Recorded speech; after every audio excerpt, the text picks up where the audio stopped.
நானும் என் பையனும் ஒரு கேம் விளாடணும். அப்போ அந்த கேம் விளாடும் போது என் பையன் ஜெயிச்சுட்டே இருக்கான், நான் தோத்துட்டே இருக்கேன். சரி, ஒரு ஸ்டேஜுக்கு அப்புறம் நானும் வந்து போதும் அப்படின்னு ஒரு கதை சொல்றாரு. அந்த கதையில கடைசியா என்ன சொல்றாரு அப்படின்னா, நான் சரி ஓகே அப்படின்னு எந்திரிக்கிறேன். என் பையன் உடனே சொல்றான், அப்பா உட்காருங்க, நான் இன்னும் ஜெயிக்கல இல்ல. அப்போ எனக்கு என்ன தோணுச்சுன்னா, அப்படி என் பையன் பண்ணப்ப எனக்கு என்ன தோணுச்சுன்னா, என்ன தோணுச்சு அன்னைக்கு எனக்கு மறந்து போச்சு. ஏதோ ஒன்று தோணுச்சு அன்னைக்கு எனக்கு. கரெக்ட். அன்னைக்கு எனக்கு என்ன தோணுச்சுன்னா, அப்படி எனக்கு இது புரிய, நீ தோத்துட்டேன்னு முன்னாடி நின்னு அலர்னாலும் நீயா ஒத்துக்கிற வரைக்கும் யாராலும் எங்கேயும் உன்னை எப்பயும் ஜெயிக்கவே முடியாதுடா அப்படின்னு சொல்லி அந்த ஓம் நம சிவாய ஜெய்ஹிந்த் அப்படின்ட்டாரு. நீங்க கீழே பார்த்து கடைசியா எதையோ ஒண்ணு சொல்லணும்னு வச்சிருந்தோமே, ஓம் நம சிவாய ஜெய்ஹிந்த், இது கூடவா உங்களுக்கு? நான் இந்த சினிமா துறையில இருக்கிறதுனால, நீங்கெல்லாம் என்ன வந்து ரசிகரா பாக்குறதுனால, அந்த ஒரு குற்ற உணர்ச்சியில நான் இதை பண்றேன்னு இல்ல, சினிமா துறையில ஒரு நடிகனா இருந்ததுக்காக நான் உங்களுக்கு ஏதாவது செய்யணுன்றதுக்காக நான் ஒரு குற்ற உணர்ச்சின்னு நான் சொல்ல, ஒரு நல்ல உணர்ச்சியோட நான் வந்து சொல்றேன். இனிமே போற பாதை நம்மளுக்கான பாதை சாதாரண பாதை கிடையாது. இன்று சரி என்பது நாளை தவறாக இருக்கும், நாளை தவறு என்பது இன்று சரியாக இருக்கும், இரண்டும் சேர்ந்து நாளை மறுநாள் ஒன்னும் புரியாமல் தவறாக இருக்கும் என்பதை நான் இங்கு இருக்கும் அனைவருக்கும் சொல்லி காட்ட விரும்புகிறேன்.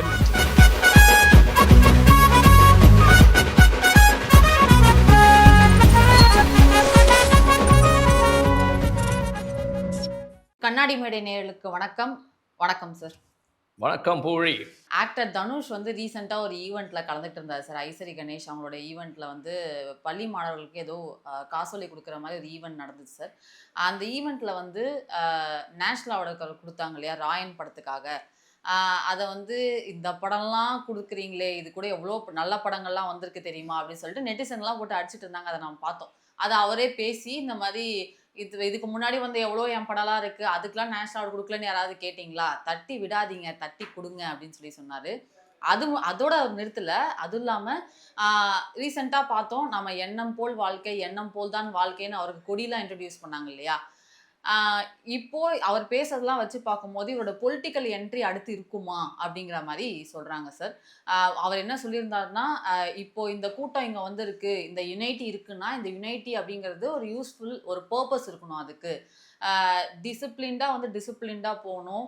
இது இங்க இதோடு நின்றக்கூடாது. உங்க ஊர்ல இருக்கவங்க, உங்க பக்கத்து வீட்டுல இருக்கவங்க, உங்களை சுத்தி இருக்கவங்களுக்கு நீங்க நலத்திட்டங்கள் செய்ய ஸ்டார்ட் பண்ணணும் அப்படிங்கிற மாதிரி, அதே டெய்லர் அதே ட்ரெஸ் அப்படிங்கிற மாதிரி, இதுக்கு முன்னாடி விஜய் மக்கள் இயக்கம் எப்படி நடந்துச்சோ அதே மாதிரி ஒரு பாணியை தான் அவர் தொடராரா அப்படிங்கிற மாதிரி சில விஷயங்கள்லாம் நெட்ல போயிட்டு இருக்கு சார்.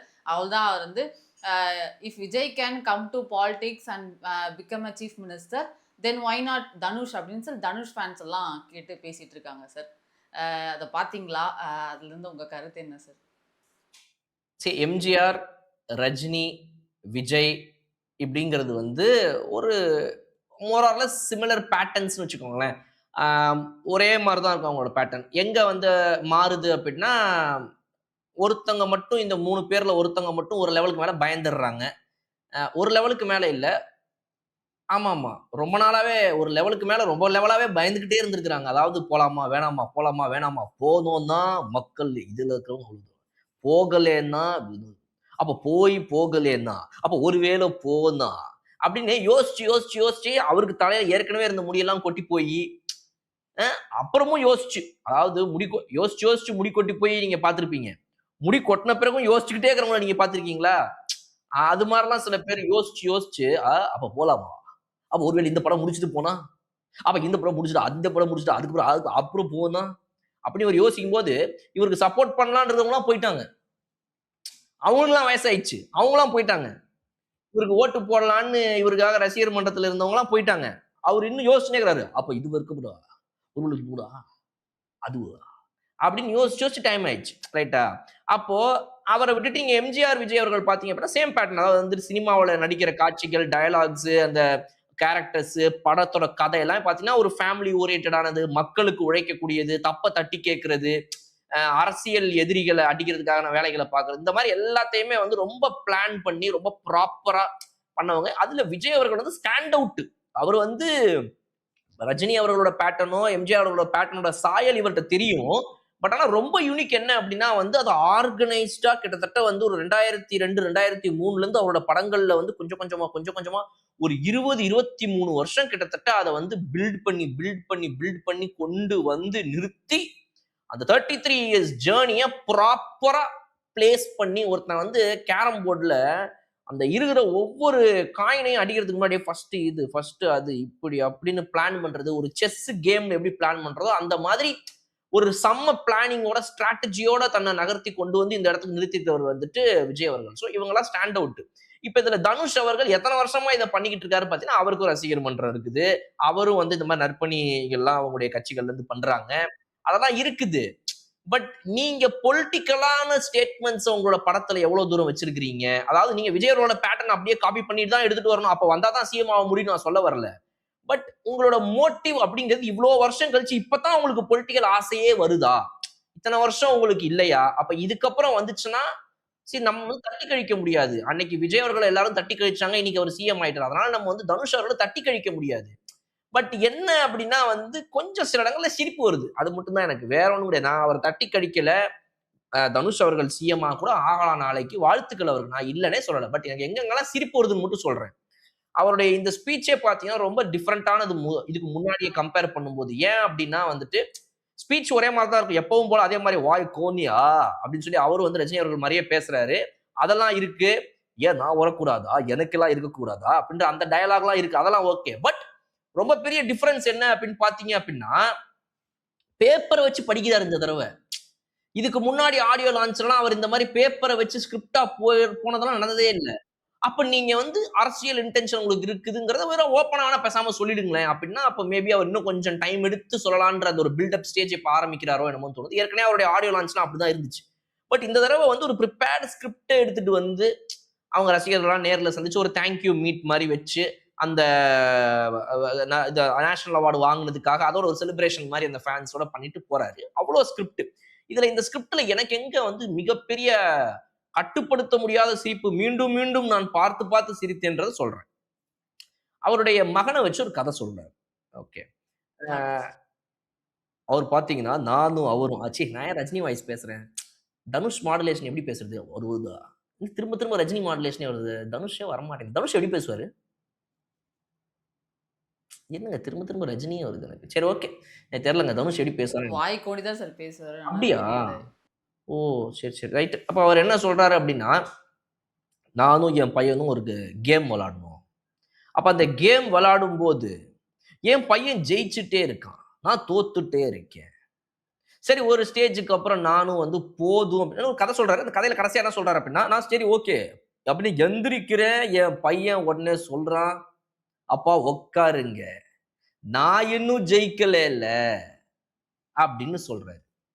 அப்ப இவரு சரி உட்காந்துறான். அப்ப இவர் சொல்றாரு, அப்போ என் மைண்ட்ல ஓடினதெல்லாம் நான் வேற திரும்ப திரும்ப ரஜினிகாய் பேசுறேன். அப்போ எனக்கு என்ன தோணுச்சுன்னா, அப்போ எனக்கு என்ன தோணுச்சுன்னா,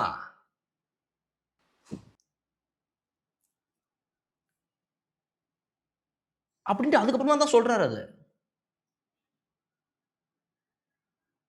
ஆமா சார் ஒரு நிமிஷம் இருங்க. ஒருவேளை பாரதியாரோட பாடல் எதையாவது ஒண்ணு நீங்க சொல்லணும்னு நினைச்சிருந்தீங்கன்னா பார்த்து சொல்லியிருந்திருக்கலாம். திருக்குறள் எதையாவது சொல்லணும்னு நினைச்சிருந்தா கூட 1330 திருக்குறள்லாம் யாருக்கும் தெரியாது. 1ஓ 2ஓ தான் தெரியும் எல்லாருக்கும். சரின்னு பார்த்து சொல்லியிருந்திருக்கலாம். இல்ல நீங்க ஸ்கூல்ல படிச்சதை எதையாவது திரும்ப நீங்க மறுபடியும் நினைவு கூறணும் அப்படின்னா பார்த்து சொல்லியிருந்திருக்கலாம். உங்க வீட்டு அட்ரஸ் அதை கூட நீங்க ஒருவேளை புதுசா இப்ப மாறி இருந்தா பார்த்து சொல்லியிருந்திருக்கலாம். உங்க பையனுக்கும் உங்களுக்கும் நடுவுல நடந்த ஒரு நிகழ்வு, அந்த நிகழ்வுல உங்களுக்கு அன்னைக்கு ஒண்ணு தோணி இருக்குது. பா என்னடா இதுல இருந்து நம்ம ஒரு லைஃப் லெசன் கத்துக்கலாம்டா அப்படின்னு அந்த ஒரு லைஃப் லெசனா அதுல இருந்து நீங்க எடுத்து கத்துக்கிட்டு இருந்திருக்கீங்க. அந்த இன்சிடென்ட்டை இன்னைக்கு நீங்க நினைவு கூறுறீங்க. அப்படி என் பையன் பண்ணப்ப எனக்கு என்ன தோணுச்சுன்னா, என்ன தோணுச்சு அன்னைக்கு எனக்கு மறந்து போச்சு. ஏதோ ஒண்ணு தோணுச்சு அன்னைக்கு எனக்கு. கரெக்ட். அன்னைக்கு எனக்கு என்ன தோணுச்சுன்னா, அப்படி எனக்கு இது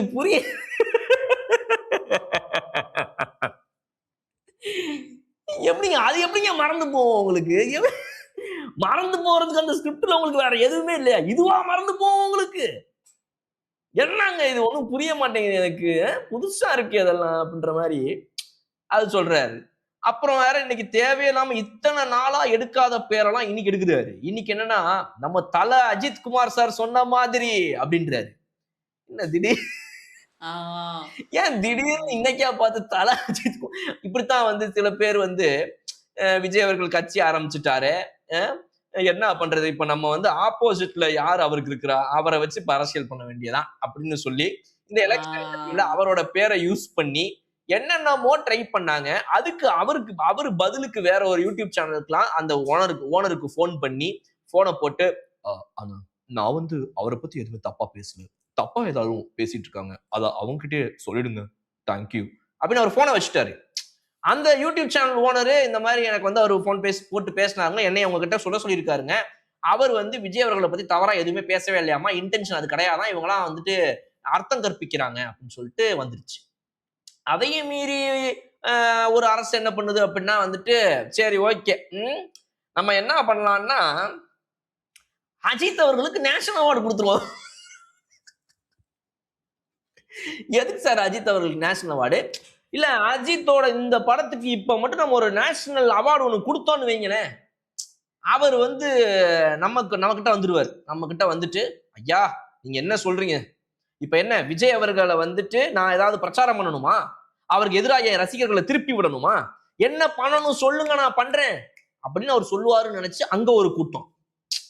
இப்படி ஆளாளுக்கு வண்டிய ஒரு பக்கம் திருப்பினாலும் எதுவும் நடக்கல. இப்ப இவர் என்ன பண்றாருன்னு எனக்கு புரியல. திடீர்னு இன்னைக்கு அஜித் குமார் அவரோட பேர எடுத்து, நீ தோத்துட்டன்னு முன்னாடி நின்னு அலர்னாலும் நீயா ஒத்துக்கிற வரைக்கும் யாராலும் எங்கேயும் உன்னை எப்பயும் ஜெயிக்கவே முடியாதுடா அப்படின்னு சொல்லி இன்னைக்கு never ever give up dialogue இப்ப அவர் சொல்லிட்டு இருக்காரு. ஏங்க அஜித் அவர்களுடைய படத்துல நல்ல டயலாக் 4 எவ்வளவோ இருக்குது. நானே கூட எடுத்து குடுக்குறேன்.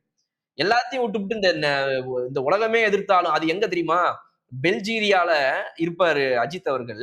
அங்க வந்து துப்பாக்கி ஏந்திய வீரர்கள்லாம் பாத்தீங்க அப்படின்னா, அங்க இது காவல்துறை வீரர்கள்லாம் வந்துட்டு 8x ஸ்கோப் போட்டு ஹெலிகாப்டர் மேல ஏறி அவர் நெத்தி பொட்டுல வச்சுக்கிட்டு ஒரு 25 ஹெலிகாப்டர் இருக்கும். அதே பாலத்துல ஒரு 15 படைகள் ஒவ்வொன்னையும் ஒரு 10 பேர் ஒரு 150 பேர் வந்து பிஸ்டல கையில வச்சு நின்னுட்டு இருப்பானுங்க. கமாண்டோ ஆர்மி அந்த வண்டியில வந்து நின்னுகிட்டு அவனுங்க வந்து ரைபிள் வச்சு நின்னுட்டு இருப்பானுங்க. இப்படி ஒரு 250 கன்னுக அவங்கள பார்த்து நின்னுகிட்டு இருக்கும்போது அன்னைக்கு அந்த பெல்ஜீரியா நாட்டுல தமிழ்னா என்னன்னே தெரியாத ஒருத்தன் கண்ணு முன்னாடி நின்னு அஜித் அவர்கள் இந்த உலகமே உன்னை எதிர்த்தாலும் நீ தோத்துட்டன்னு முன்னாடி நின்னு அலர்னாலும் நீயா ஒத்துக்கிற வரைக்கும் அவங்க பெல்ஜீரியால இருக்கிறவங்களா வெயிட் அவர் ஏதோ சொல்றாரு இந்த நாட்டுக்கு wait he saying something let's listen to him okay I mean அவன் கவனிச்சுட்டு இருப்பானுங்க நீயா ஒத்துக்கிற வரைக்கும் அவனுங்கலாம் உட்கார்ந்து இட்லி போட்டு புரியல, பாஷையே புரியாது அவங்களுக்கு. இட்லி போட்டு குழம்பு போட்டு சாப்பிடவே ஆரம்பிச்சிட்டாங்க 4 பேர்லாம் அதுல நீயா ஒத்துக்கிற வரைக்கும் உன்னை யாராலையும் எங்கேயும் கை கழுவி டீ குடிச்சு முடிச்சுட்டு அந்த பெல்ஜீரியா போலீஸ் திரும்ப வேன்ல ஏறி ஹெலிகாப்டர்ல நின்னுட்டானுங்க எங்கேயும் எப்பவும் ஜெயிக்கவே முடியாது நெவர் அப்புறம் எச்சு முடிக்கிட்டு கொஞ்சம் கேப் விட்டு 2 செகண்ட் கழிச்சு எவர் அவனுங்களாம் எல்லாத்தையும் லோட் பண்ணி நின்று இருப்பானுங்க கிவ் அப் அப்படின்னு குதிச்சிடுவாரு தண்ணிக்குள்ள அப்ப தண்ணியில குதிக்கும் போது அந்த 8x ஸ்கோப் வச்சுக்கிற ஹெலிகாப்டர்ல உட்காந்துக்கிற போலீஸ்காரனுங்களாம் அவர் மேல எய்ம் பண்ணி புச்சுக்குன்னு சுடுவாங்க ஆனா தலைவன் தலைகீழா போய்கிட்டே இருக்கும்போது அப்படியே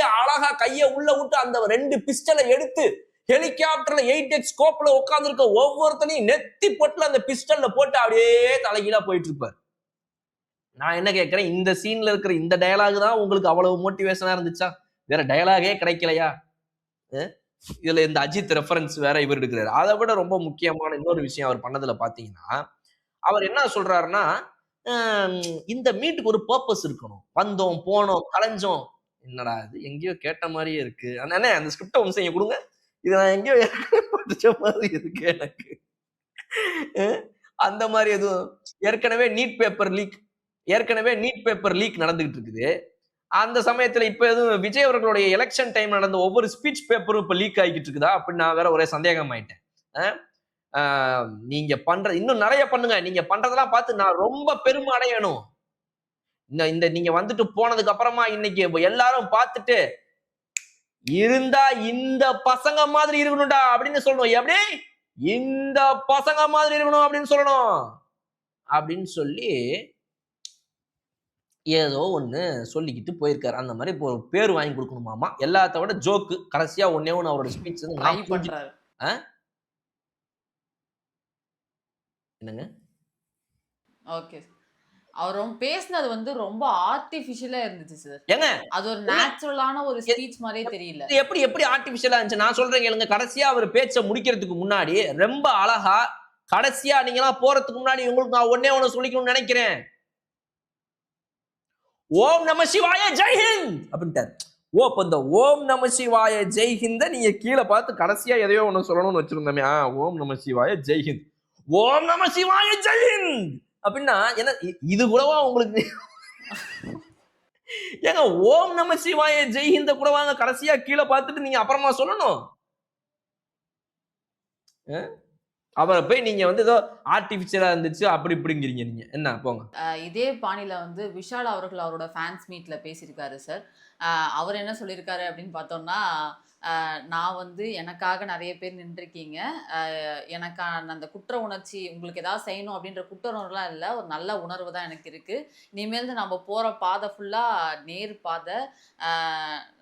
அதுக்கு வந்து எல்லாரும் ஒன்றாக நின்று உழைக்கணும் அப்படிங்கிற மாதிரி ஒரு விஷயத்த சொல்லி முடிச்சிருக்காரு சார். என்னடா அது சில பேர்லாம் மீமா போட்டிருந்தாங்க சார். இந்த 2 ஸ்பீச் 3 ஸ்பீச் வந்தோடனே மீமா போட்டிருந்தாங்க. அடுத்து எனக்கு தெரிஞ்சு அடுத்த எலெக்ஷனு அதுக்கு அடுத்த எலெக்ஷன்லாம் வந்து எலெக்ஷனில் நம்ம போய் ஓட்டு போட போகிறோம்ல சார், இந்த இவி மிஷினில் மேலே வந்து விஜய், கீழே தனுஷ், விஷால் இந்த மாதிரி லைனாக இருக்க போகுதுன்னு நினைக்கிறேன். அந்த மாதிரி இந்த சினிமாவை காப்பாற்ற போகிறது யார் அப்படின்னு சொல்லி நிறைய பேர் மீம் போட்டு கிண்டல் பண்ணிருந்தாங்க சார் ட்விட்டரில். இது காடு மோடு எங்க அண்ணன் பிஆர் இருக்காரு, அப்புறம் என்ன கவலை உங்களுக்கு? சரி, இப்ப இதுல நீங்க முக்கியமா விஷாலும் இதே மாதிரி பண்றாரு சார். அவரும் அடுத்து இல்ல, அவர் அடுத்தெல்லாம் இல்லைங்க. அவர் ரொம்ப காலமா அரசியல்ல இருக்கிறாரு. அன்னைக்கு வந்து அவர் வந்து அவர் சந்திக்காத தேர்தலே கிடையாது. அவர் கவுன்சிலர் தேர்தல இருந்து பஞ்சாயத்து தலைவர் வரைக்கும் எல்லா தேர்தலையும் ஆல்ரெடி அவர் போட்டிட்டாரு. அதெல்லாம் முடிச்சுட்டு தான் இந்த நிலைமைக்கு வந்திருக்காரு இன்னைக்கு விஷால் அவர்கள். ரைட்டுங்களா? அதுல அவர் சொன்னதுல நீங்க ஒரு விஷயம் மட்டும் தப்பா சொல்லிட்டீங்க பூவிலி. I am very sorry. அதை வந்து நான் திருத்தியே ஆகணும். ரைட்டுங்களா? என்ன நீங்க தப்பா சொல்லிட்டீங்க அப்படின்னா வந்துட்டு இந்த மாதிரி ஏதோ ஒரு குற்ற உணர்ச்சியில வந்து அவர் என்ன சொன்னார்னா, நான் இந்த சினிமா துறையில இருக்கிறதுனால நீங்கெல்லாம் என்ன வந்து ரசிகரா பாக்குறதுனால அந்த ஒரு குற்ற உணர்ச்சியில நான் இதை பண்றேன்னு அந்த ஒரு குற்ற உணர்ச்சியில வந்து கிடையாது, ஒரு நல்ல உணர்ச்சியில நான் வந்து இப்ப இங்க வந்து அதான் அந்த அந்த அரசியலா அது என்னப்பா அது? ஆமா, அந்த அரசியல் அதை பண்ணலான்னு இப்ப இங்க வந்திருக்கேன். எனக்கு புரியல. அவர் என்ன சொல்றாருன்னா, நீங்கலாம் எனக்கு ரசிகரா இருக்கிறீங்கன்ற குற்ற உணர்ச்சியில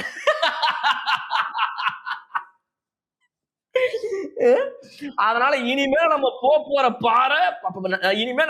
போற பாதை அப்படின்னாரு. நான் கூட சிங்க பாதை அப்படின்னு ஏதோ வந்து ரஜினி அப்படின்னு பார்த்தா நேர் பாதை. அப்ப இத்தனை நாளா குறுக்க போய்கிட்டு இருந்திருக்கீங்க நீங்க. அப்ப இத்தனை நாளா உங்களுடைய ரூட் எதுவுமே சரியா இருந்தது கிடையாது. என்னங்க நீங்க பேசுறீங்க அப்படின்ற மாதிரி ஒரே ஜோக். திங்கட்கிழமை ஆனதும் ஆச்சு, எந்திரிச்ச உடனே இன்னைக்கு ஒரே காலையில இருந்து ஜோக்கா வருது இன்னைக்கு. சரி, அப்புறம் வேற என்ன நடக்குது? எனக்கு உடனே நடிகர் சங்க தேர்தல் ஞாபகம் வந்துச்சு சார். ஏன்னா அதுலதான் நின்றுருக்காரு இல்லையா அவரு. அதுல ஏதாவது குறுக்கோளியில ஜெயிச்சுட்டாரா, ஏன் அந்த மாதிரி நேர் பாதங்கிறாரு அப்படிங்கிற மாதிரி டவுட் வந்துச்சு. ஓ, அப்படி வரீங்க நீங்க. ரைட். ஓகே, உங்களுடைய தாட் ப்ராசஸ் ரொம்ப சூப்பரா இருக்குது. வாங்க, அடுத்த மேட்டர் என்னது? அடுத்து சரத்குமார் அவர்கள் பிஜேபியில இருக்காரு சார். அவரோட பிறந்தநாள் விழா வந்து ரொம்ப விமர்சையா கொண்டாடினாங்க, பெருசா கொண்டாடினாங்க. அதுல வந்து எதிர்பாராத விதமாக ஆக்சிடென்டலா என்னவான்னு தெரியல, இல்ல பிளான்டான்னு தெரியல, நாம் தமிழர் கட்சியோட ஒருங்கிணைப்பாளர் சீமான் அவர்களும் சாட்டை துரைமுருகன் அவர்களும் கலந்துக்கிட்டாங்க. அதில் வந்து சரி ஏதோ பிறந்தநாள் விழாக்காக சேர்ந்துருக்காங்க போல், அது செலிப்ரேஷன் போல் அப்படின்னு பார்க்கும்போது, அப்போ வந்து நயினா நாகேந்திரன் சொல்கிறாரு, பாருங்க இந்த மேடையை, இதே 2 மாதத்துக்கு முன்னாடி இந்த மேடை இருந்தது, அப்போது இந்த மாதிரி இருந்துச்சு அப்படின்னா தமிழ்நாடு தாங்கியிருக்குமா அப்படின்ற மாதிரி ஒரு விஷயத்த கேட்டாரு சார். சீமான் அவர்களும் பேசினார் சார். அதுக்கு முன்னாடி இந்த விஷயம் வந்துருந்தது சார். இதே 2026 தேர்தலுக்கு முன்னாடி பிஜேபி இந்த நாம் தமிழர் கட்சியில ஒண்ணா இருந்திருந்தாங்கன்னா அவங்க ஏதோ பெரிய ஒரு மாற்றத்தை உண்டாக்கியிருப்போம் அப்படிங்கிற மாதிரி ஒரு தொனியில பேசுறாங்களே, அதெல்லாம் நடந்திருக்குமா அப்படிங்கிறதுக்காக கேட்குறேன் சார். கேட்கும்போது உங்களுக்கே சிரிப்பு வருது இல்ல? எதுக்கு அப்ப இந்த மாதிரி கேள்வியெல்லாம் அது? போங்க அடுத்து வாங்க. அடுத்து சீமான் அவர்கள் சொல்றாரு சார், அரசியல் கோட்பாடுகள், கொள்கை கோட்பாடுகள் இன்று இருக்கும் நாளை மாறும் அப்படின்னு சொல்லி சொல்றாரு சார். அந்த விழால கலந்துக்கிட்டதுக்கே நிறைய பேர் வந்து நாம் தமிழர் கட்சியை வந்து சீண்ட ஆரம்பிச்சிட்டாங்க. என்னப்பா அன்னைக்கு அப்படி பேசினாரு, பிஜேபி எதிர்த்து இப்போ வந்து ஒன்னா உட்காந்துருக்காரு அப்படின்னா, அவங்க வந்து இல்லப்பா அது பர்த்டே செலிப்ரேஷன் தான் அப்படி இப்படின்னு சொல்லிட்டு முட்டு கொடுக்குறாங்க. ஆனா அது அப்படி கிடையாது. கூடிய சீக்கிரம் அலைன்ஸோட அனௌன்ஸ்மெண்ட் வரும் உள்ளாட்சி தேர்தலுக்கே.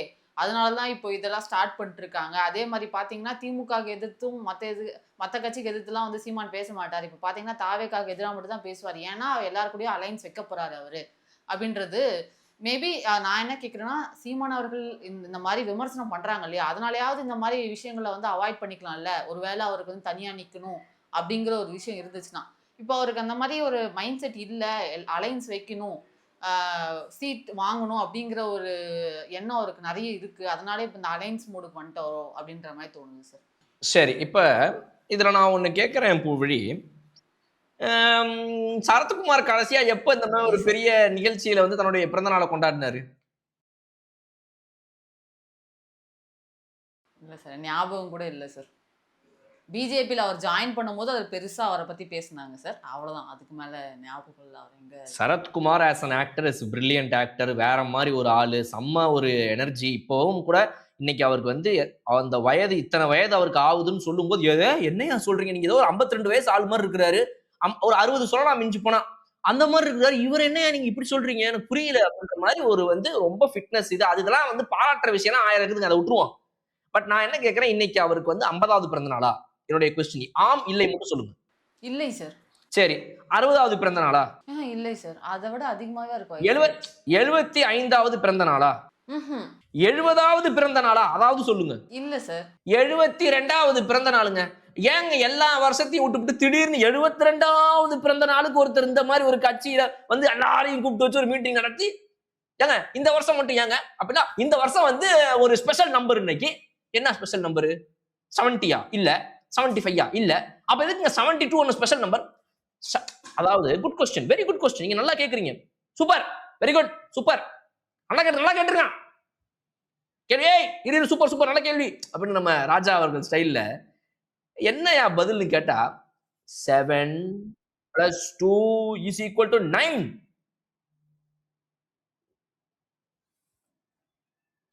9 + 1 = 10. Messi number. மெஸ்ஸி இப்ப ஜெயிச்சார்ல, ஃபுட்பால்ல போயிட்டு ஃபைனல் வரைக்கும் போயிட்டு அடிச்சிட்டு வந்தார், நல்லா விளையாடினார்ல, இது ரன்னர் அப்பா வந்து ஜெயிச்சிட்டு வந்தார்ல 10. அப்ப 10 சச்சின் டெண்டுல்கரும் 10. அப்ப 1 + 0 = 1. சுப்ரீம் ஸ்டார் அவரு. சுப்ரீம்னா என்ன? எல்லாத்துக்கும் மேல, சூப்பர் ஸ்டாருக்கும் மேல. அப்ப சுப்ரீம், அதனால நம்பர் 1. அதுக்காக வந்து அவர் இந்த பிறந்த நாளை கொண்டாடி இருக்கார். ரைட்டுங்களா? அதுல வந்து நீங்க வந்து சீமான் அவர்கள் பேசினதை ரொம்ப சாதாரணமா சிம்பிளா சொல்லிட்டீங்க. அதை நம்ம வந்து மாசா சொன்னாதான் எனக்கு வந்துட்டு ரொம்ப பெருமையா இருக்கும். ரைட்டுங்களா? அதனால அவர் என்ன சொல்லியிருக்காரு அப்படின்னு பாத்தீங்க அப்படின்னா, ஆமா என்ன சொல்லியிருக்காரு அப்படின்னு பாத்தீங்கன்னா, காட்சியின் கொள்கை என்பதும் கோட்பாடுகள் என்பதும் இன்று ஒன்றிருக்கும், நாளை வேறு ஒன்றிருக்கும், நாளை மறுநாள் ஒன்றிருக்கும், அடுத்த மாசம் வேறு ஒன்றிருக்கும்.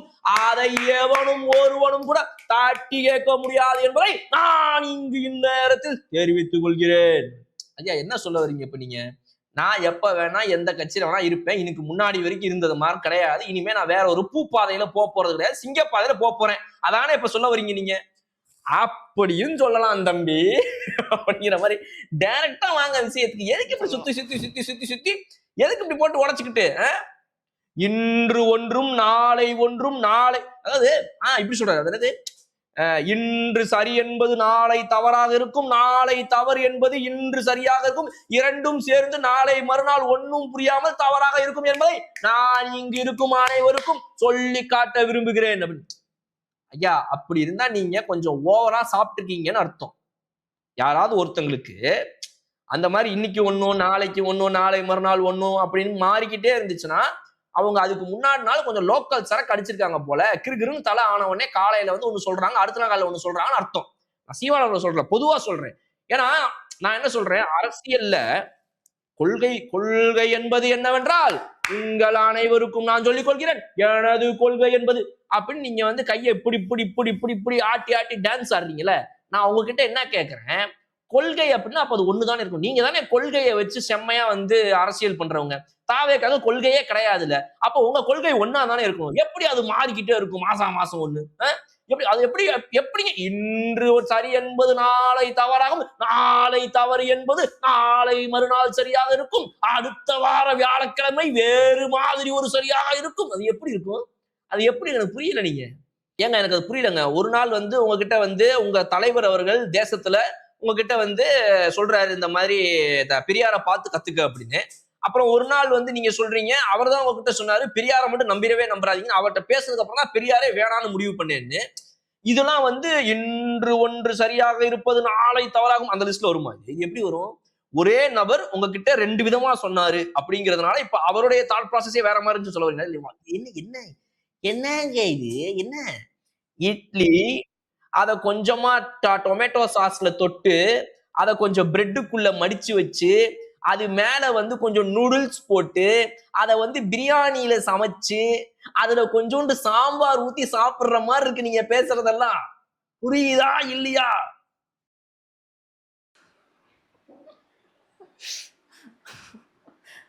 இன்னும் சொல்ல போனா சார், பிஜேபியோட கொள்கை என்ன, தமிழ் தேசியம்ன்ற கொள்கை என்ன அப்படின்னு பார்த்தோம்னா ரெண்டும் எதிர்மறையானது. இந்த 2 கொள்கை எப்படி ஒண்ணு சேரும் அப்படின்னு அவங்க சொல்றாங்கன்றதே எனக்கு சுத்தமா புரியவே மாட்டேங்குது சார். இதுக்கு பெட்டரா தலைவர் வேற ஏதாவது யோசிச்சுட்டு சொல்லுவாரு இன்னும் 2 நாள்ல. நீங்க வெயிட் பண்ணி பாருங்க. கை தட்டுவாரு, டான்ஸ் ஆடுவாரு, சொடக்கு போடுவாரு, எல்லாம் பண்ணுவாரு, சப்பாத்தி பசைவாரு கையிலே நின்றுக்கிட்டு. அன்னைக்கு சொல்லுவாரு அவரு. அப்ப கேட்டு தெரிஞ்சுக்கங்க நீங்க. ஆனா இதெல்லாம் சூப்பரான ஒரு மீட்டிங்க, ரொம்ப அற்புதமா இருக்குது. I am eagerly waiting. Tamil Nadu youth youngsters voting போடுற 18 வயசுல இருந்து 100 வயசு வரைக்கும் 150 வயசு வரைக்கும் எவன்லாம் உயிரோடு இருக்கானா எல்லாருமே ஆவலா எதிர்பார்த்துட்டு இருக்காங்க 2031 தேர்தல்ல. ஏன்னா 2026 தேர்தலுக்கு வந்தப்ப விஜய் அவர்கள் சொன்னாரு இங்க 2 பேர் தான் போட்டியே, ஒன்னு தாவேக்கா இன்னொன்னு திமுகன்னாரு. ஆனா இன்னைக்கு எப்படி மாறி போச்சு அப்படின்னா 2031 போட்டி 2 பேர் நடுவுல மட்டும்தான். ஒன்னு தாவேக்கா இன்னொன்னு திமுக நாம் தமிழர் கட்சி அப்படி ஆயிடுச்சு. இப்ப மற்றும் பலர் ட்விட்டர்ல நிறைய பேர் போட்டிருந்தாங்க, இந்த ஈவென்ட் நடந்துச்சு இல்லையா, அதுல சாட்டை துரைமுருகன் கலந்துக்கிட்டாரு, இதுக்கப்புறம் அவர் ஏதாவது ஒரு இன்டர்வியூல வரணும், இந்த கேள்வியை நாங்க கேட்கணும், அவர் என்ன பதில் சொல்றாருன்றதுக்காக நாங்க வெயிட் பண்றோம் அப்படின்னு சொல்லி ட்விட்டர்ல நிறைய பேர் பேசிட்டு இருக்காங்க சார். இல்ல அவங்க சிம்பிளா முடிச்சிடுவாங்க, ஒண்ணும் கிடையாது. இது வந்து ஒரு பிறந்த நாள் நிகழ்ச்சி. சரத்குமார் அவர்கள் வந்து எனக்கு தனிப்பட்ட முறையில தெரியும்னு சீமான் அவர்கள் ரொம்ப தெளிவா சொல்லிட்டாரு. இதுக்காக இப்படிலாம் நீங்க நினைக்க கூடாதுங்கிறதுக்காக தான் அவர் அதுலயே சொல்றாரு. இந்த மாதிரி வந்து இரு கட்சிகள் ஒன்னா சேர்ந்துட்டாங்க, இரு கட்சியினர் ஒன்னா சேர்ந்து ஒரு மீட்டிங்ல பாத்துட்டாங்க, பேசிக்கிட்டாங்கனாலே ஐயோ சேர்ந்துட்டாங்கன்னு பேசுறாங்க. அப்படிலாம் கிடையாது. தனிப்பட்ட முறையில் நாங்கள் இருவரும் மிக சிறந்த நண்பர்கள். நான் மதுரை ஏர்போர்ட்ல பார்க்கும்போது அவரை பார்த்து என்ன ஐஸ்வர்யாவோட நடிக்கிறீங்களா அப்படின்னு கேட்பேன். அப்புறமா சரத்குமார் அவர்கள் வந்து இவர் அதை பத்தி மட்டும் கேட்கல, வேற ஹீரோயினை பத்தியும் கேட்டாரு கொஞ்சம் அப்படிங்கிற மாதிரி அவர் ஒண்ணு சொல்லுவாரு. இந்த மாதிரினா அரசியல் மேடைகள்ல வந்துட்டு 2 பேரும் மாத்தி மாத்தி பேசிக்கிட்டு அவங்களுடைய நட்பை வந்து பகிர்ந்துக்கிறாங்க இந்த இடத்துல, ரைட்டுங்களா? சோ நட்பு ரீதியாக அவங்க இருவரும் வேறு கட்சிகள் என்றாலும் வந்து இப்போ உங்களுக்கு ஒரு ஐடியாலஜி இருக்கும், எனக்கு ஒரு ஐடியாலஜி இருக்கும், அதுக்காக நம்ம வந்து நண்பர்களாக இருக்க முடியாதா? அப்படி நாமே நண்பர்களாக இருக்கும்போது அந்த கட்சி தலைவர்கள் வேறு கட்சிகளில் இருக்கும்போது ஏன் நண்பர்களாக இருக்கக்கூடாது? அதுக்காக தான் அவர் கேட்கிறாரு. நான் இந்த மேடையில இருக்கிறவங்களே நீங்க பாருங்க, ஒரு நாள் வந்துட்டு அந்த கட்சியில இருந்துட்டு இன்னொரு நாள் இந்த கட்சியில வந்து இன்னொரு இங்க தனியா வந்து நின்றுட்டு அப்புறம் இப்ப பாஜக போய் சேர்ந்தவர் தான் இந்த சரத்குமார் அவர்களே. என்ன அது இப்ப பிறந்த நாள் அதுமா வந்துட்டு புகழ்ந்து பேசுவார்னு பார்த்தா அந்த மாதிரி கலாய்ச்சி நிற்கிறாரு அப்படின்ற மாதிரி. அடுத்து இதோ எடுத்துக்கொள்ளுங்கள், இதோ இந்த மேடையில் வீட்டில் இருக்கிறாரே நயினார் நாகேந்திரன் அவர்கள். அவர் அதிமுகவில் எம்எல்ஏவாக இருந்து அங்கிருந்து அமைச்சராக இருந்து அதெல்லாம் விட்டு வேண்டாம் என்று இங்கே பாஜகவில் வந்து இன்று மாநில தலைவராக இருக்கிறார். அப்ப சார் சொல்லுங்க சார், அடுத்து வாங்க அடுத்து. சரி, அவங்க எல்லாம் பத்தி சொல்லிட்டீங்க. இப்ப சீமான் அன்று இன்று நாளை என்ன சொல்லுங்க அப்படின்னா திடீர்னு சொல்லாம அப்படியே கிளம்பி ஓடிட்டார். அதுதான் நான் வெயிட் பண்ணிக்கிருக்கேன். அது சீக்கிரத்துல அனௌன்ஸ் வரும். சாட்டை துரைமுருகன் நீங்க இப்ப போய் இன்டர்வியூ கேட்டீங்க அப்படின்னா ஒண்ணும் தெரியாது. ஒண்ணும் நட்பு ரீதியான ஒரு இது பிறந்த நாள் அவ்வளவுதான், இதுலயே நீங்க வந்து அர்த்தம் கற்பிக்கிறீங்கன்றாங்க. பொறுமையா இருந்து இந்த கூட்டணி மட்டும் கன்ஃபார்ம் ஆகட்டும். இந்த சொடக்கு போடுறவங்க, காய் தட்டுறவனுங்க, எல்லாரும் நம்ம அன்னைக்கு பேசுவோம். Okay sir.